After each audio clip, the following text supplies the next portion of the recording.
Listen, we've all been through a bad breakup, but none of us have been dumped as hard as the dinosaurs. Picture this: 66 million years ago, the dinosaurs are the absolute CEOs of planet Earth. The T-Rex is walking around like he owns the place, mainly because he does closing multi-million-dollar, who dash am dash I dash eating dash today single quotes deals. Then, a 6-mile wide space rock moving at 40,000 miles per hour decides it doesn't like the vibe of the planet. This asteroid didn't just hit Earth, it filed a cosmic restraining order. We're talking about an impact equivalent to 10 billion Hiroshima bombs. If you think your life is stressful because your Wi-Fi is slow, imagine the dinosaurs' surprise when the entire sky literally turned into a giant air fryer. In a matter of seconds, the Yucatan Peninsula didn't just break, it vaporized. Within hours, global wildfires turned every forest into a giant barbecue except there were no napkins, and everyone was on the menu. Then came the impact winter. For 15 years, the sky looked like a bowl of burnt mushroom soup.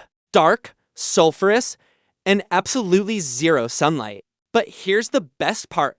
Evolution basically looked at the 7-ton giants and said, yeah, you're too high maintenance. Your subscription to life has been canceled. Instead, it looked at a tiny, rat-like mammal eating trash in a dirt hole and said, you're scrappy, you eat garbage, and you don't require a 500-pound steak for breakfast. Welcome to the C-suite, kid. Welcome to the Cenozoic Era, or as I like to call it, nature's midlife crisis. Today, we're deep diving into the era where the losers became leaders, and Earth spent the next 60 million years testing out biological beta versions that were so weird.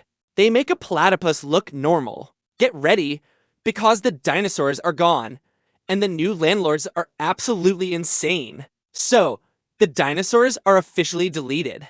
The Earth is a giant, smoky mess, and for a few million years, the planet was basically an empty house where the parents had left for vacation. And what happens when the parents leave? The weird kids take over and throw a rager.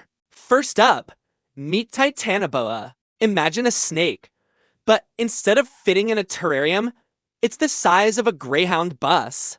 We're talking 45 feet of pure, slithering nightmare. Back then, the Earth had a fever. Global temperatures were so high the planet was basically a permanent hot yoga studio. And reptiles love hot yoga. Titanoboa grew so big it stopped caring about venom. Why waste time making poison when you weigh 2,500 pounds? It didn't bite you. It just unalived you by being a 1-ton weighted blanket that nobody asked for. Its favorite snack?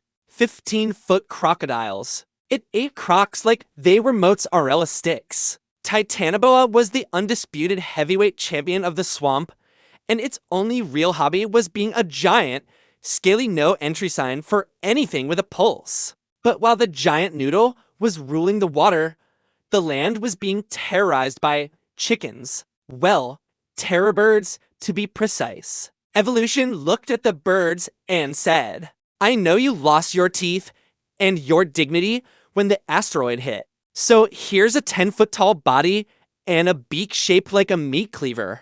Go get M, champ.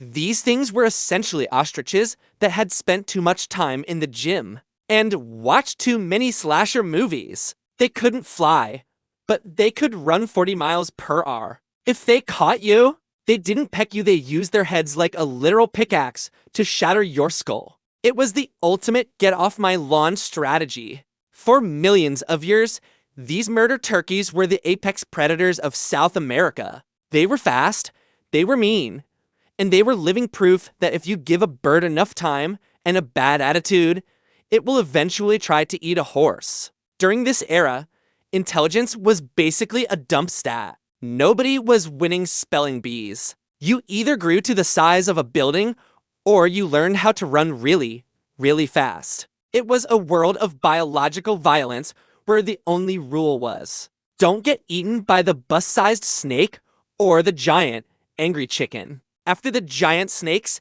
and murder turkeys had their fun, Earth decided to enter its gym rat phase. This is the era of Megafauna, where every animal on the planet looked like it was taking questionable supplements and trying to become a professional wrestler. Evolution's logic was simple. If you can't be smart, just be so big that your haters physically cannot reach your face. First, let's talk about the woolly mammoth. Everyone thinks they're just fluffy elephants, but they were basically organic snowplows. They had 14-foot tusks that they used to shovel snow, fight off predators, and probably flex on smaller animals. They were 8 tons of pure winter is coming energy. They wore a fur coat so thick that a modern hipster would sell their soul for it. The mammoth was the ultimate tank, living in a world so cold that your breath would freeze before it even left your mouth. But the real MVP of weight, what were you thinking? Nature. Was Megatherium the giant ground sloth. Look at a sloth today. It spends 20 hours a day sleeping and moves like it's stuck in slow motion. Its ancestor, however, was a 4-ton beast that stood 20 feet tall. This thing didn't hang from trees. It uprooted them. If a Megatherium stood on its hind legs, it could look a giraffe in the eye and steal its lunch. It had claws the size of scythes that could turn a saber-toothed cat into a pile of confetti with one sloth slap. It was the ultimate introvert who spends all day at the gym. It just wanted to eat leaves in peace. But if you touched its salad, you were going to meet the dinosaurs. And then there was the Glyptodon. Evolution looked at a turtle and an armadillo and said, let's make it a Volkswagen. It was a 2,000-pound ball of bone with a spiked club for a tail. Attacking a Glyptodon was like trying to bite a bowling ball. It was the biological equivalent of I'm not locked in here with you, you're locked in here with me. But the ocean was where the real nightmare lived, Megalodon. If Jaws was a horror movie, Megalodon was a disaster film. It was 60 feet of pure nope. Its teeth were the size of iPads, and it ate whales like they were pizza rolls. Megalodon didn't just swim, it dominated the entire water column. It went extinct because it was too good at its job. It ate everything until the ocean was basically an empty fridge, and then the climate changed. It's the ultimate lesson. Don't eat all the snacks in one night, or you'll end up as a fossil in a tourist trap in Florida. This era was the peak of bulk mode. Everyone was trying to be the biggest, the brawniest, and the most armored. It was a world of giants where the ground shook with every step. But as any gym bro will tell you, being that big requires a lot of calories, and Earth was about to run out of groceries, while the land was busy dealing with giant sloths and pigs from hell. The ocean was having a full-blown identity crisis. After the asteroid turned the sea into a giant bowl of acid soup, the survivors had to get creative. First, meet Basilosaurus. Now, despite the name, this wasn't a dinosaur. It was a whale. But evolution was clearly using the snake template again because it forgot how to draw a mammal. It was 60 feet long, skinny as a noodle. And this is the best part, it had tiny, 10-inch back legs. These legs were absolutely useless for swimming. They were the biological equivalent of a check engine light that nobody knows how to fix. It was a giant, angry sausage with teeth that patrolled the Tethys Sea like it was the landlord of the abyss. But the real heavyweight boxing match was between Megalodon and Leviathan. We've talked about the big shark, but Leviathan was a sperm whale that decided eating squid is for losers. It had 14-inch teeth, the biggest biting teeth in history. It was basically a tactical nuclear submarine with a brain. Imagine a whale that doesn't sing songs or protect its babies, but instead spends its entire day looking for a fight. These two were the Godzilla versus Kong of the ocean. Why did they disappear? Because the ocean is a cold, heartless boss. When the continents moved and the water temperatures dropped, the buffet closed. The whales moved to the cold poles, and the megalodons who hated the cold like a Florida retiree stayed behind and starved. It turns out, being the king of the ocean doesn't mean much if you can't handle a little air conditioning. While these animals were busy playing Battle Royale, the planet itself was going through a chaotic home renovation. Earth is like that one landlord who decides to rip up the carpet while you're still sleeping. About 50 million years ago, India decided to slam into Asia at full speed. It didn't even use its turn signal. This massive car crash created the Himalayas. Now, you'd think, oh, cool, more mountains for skiing. But for evolution, mountains are the ultimate Karens of geography. They block the wind, they change the rain patterns, and they basically ruin the global AC system. Suddenly, the lush, tropical hot yoga forests started drying up.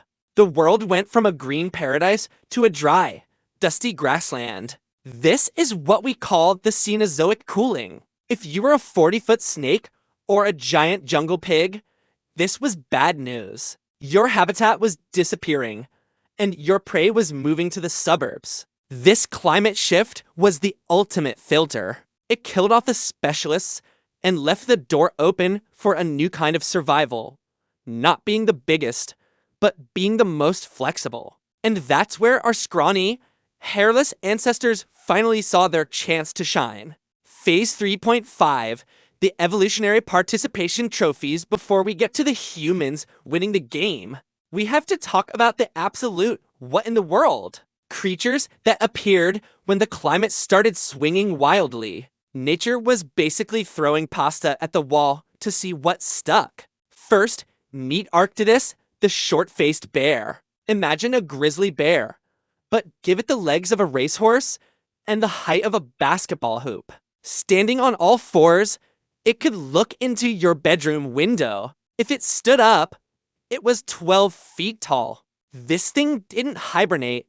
It just spent its time being a 1,600-pound nightmare that could outrun a professional sprinter. It was the biological equivalent of a monster truck with a bad attitude. Then we had the Entelodont, famously known as the hell pig. But calling it a pig is an insult to bacon. This was a 1,000-pound, carnivorous, hoofed demon with a face only a mother could love if that mother was a gargoyle. It had bone-crushing jaws and a head the size of a torso. It didn't just eat meat. It ate the entire forest's dignity. It was the playground bully that nobody asked for. And we can't forget the Hyanodon. Imagine a wolf, but give it a head that's 30% of its body weight and teeth that sharpen themselves every time it bites. It was a meat processing plant with legs. It ruled the server for 20 million years, which is a long time to spend having a giant head and zero social life. But why did these badass builds fail? Because they were too meta. They were built to kill one specific thing in one specific forest. As soon as the Himalayas rose up and ruined the weather, yes. Mountains are the ultimate Karens of geography. The forests turned into grasslands. Suddenly, the hell pig and the horse bear were standing in an open field like, well, this is awkward. They couldn't adapt. They were the blockbuster movie stars who couldn't transition to TikTok. They went extinct because they were too cool to change. So, while 4-ton sloths were busy hitting the gym and megalodons were treating whales like buffet items, a new player entered the server. And honestly, it was embarrassing. Meet the early humans. We were the absolute losers of the Cenozoic. We had no claws, no fangs, no armor, and no fur. We couldn't even run that fast. In a world full of biological tanks and murder turkeys, we were basically snack-sized. Our ancestors were less than 5 feet tall and spent most of their time being the main course for saber-toothed cats and giant eagles. If evolution was a school playground, humans were the kids getting their lunch money stolen every single day. But then, we discovered the ultimate cheat code, the brain. While every other animal was putting points into strength and size, we put all our points into nerd skills. First, we invented tools. We looked at a rock and thought, I don't have claws. So I'll just make this rock sharp and tie it to a stick. Suddenly, we had 6-foot-long claws. Game changer. Then came the biggest pro gamer move in history. Fire. Fire was the original no trespassing sign. It kept the scary things away, kept us warm, and allowed us to cook. By cooking meat, we got more calories for less work, which turned our jaw muscles into thinking meat. We literally ate our way to a higher IQ. But the real secret weapon, gossip. Yes, talking trash made us the apex predators. A saber-toothed cat is a solo player it hunts alone. Humans? We're a multiplayer team. We didn't kill a mammoth by out-muscling it. We killed it by getting 50 of our friends together, digging a big hole, and yelling at the mammoth until it fell in. Communication allowed us to hunt things 100 times our size. We didn't need to be the strongest. We just needed to be the most coordinated group of bullies on the planet. By the time the giant sloths and mammoths realized the scrawny monkeys were dangerous, it was too late. We had spears, we had fire, and we had the ability to plan a surprise party that nobody wanted to attend. We didn't win because we were the best at fighting. We won because we were the best at cheating the rules of nature. Now, let's talk about the beta versions of us. Homo sapiens didn't just spawn into the world alone. It was a crowded server. We had cousins, and frankly, some of them were much cooler than us. Take the Neanderthals. These guys were the Chads of the human family tree. They were shorter, but they were built like refrigerators. They had bigger muscles, thicker bones, and they could handle the freezing European winters while wearing nothing but a smile and a deer skin. If you got into a bar fight with a Neanderthal, you'd wake up in the next era. But they had one fatal flaw. They were too local. They liked their own small groups and hated networking. Then we had Homo floresiensis, also known as the hobbits. They lived on an island in Indonesia and were barely 3 feet tall. They were the ultimate energy-efficient humans. While we were out here needing 2,000 calories a day, they were surviving on a single potato and a dream. So why did we, the scrawny, talkative monkeys, win? Because we were the kings of social media before it existed. Neanderthals lived in groups of 10. Homo sapiens lived in groups of 150. We knew how to trade, how to organize, and most importantly, how to lie. We didn't win because we were stronger. We won because we could gather 100 people to shout at the Chads until they left the neighborhood. We were the annoying theater kids of the Stone Age who realized that if you have enough friends, you don't need muscles. We didn't outfight our cousins, we outfriended them. So, here we are, at the end of the 66 million year battle royale. What's the moral of the story? Is it that might makes right? Absolutely not. The Cenozoic Era proves that Earth is a brutal, cold-blooded landlord, and your rent is paid in adaptability. Look at the giants. Titanoboa thought he was the boss of the swamp until the thermostat changed a few degrees, and he became a very long, very dead leather belt. Megalodon thought he owned the ocean until he ate so much he literally ran out of groceries and went bankrupt. The giants failed because they were too specialized. They were the high-maintenance divas of evolution. If the world wasn't exactly 85 degrees with a 10% chance of whale burritos, they just curled up and died. And then there's us, humans. We aren't the strongest, the fastest, or even the smartest individually. I mean, have you seen the comments section on a flat earth video? But we are the ultimate mid-species. We are the jack of all trades of the animal kingdom. We survived because we were flexible. If it got cold, we stole a mammoth's coat. If it got hot, we lived in a cave and complained about the humidity. We are the descendants of the scrappy, trash-eating rats that saw a giant space rock hit the planet and said, "Welp, more snacks for me." The dinosaurs had 165 million years to build a spaceship or invent fire. And all they did was grow bigger teeth and scream at the sun. We've been here for a fraction of that time, and we've already built iPhones and figured out how to put cheese inside a pizza crust. We are officially the cheaters of evolution. But don't get too comfortable. Earth has reset the server before, and it'll do it again. The planet doesn't care about your high score or your luxury apartment. It only cares if you can survive the next system update. Today, we're the ones in charge, but remember the T-Rex thought he was the king too.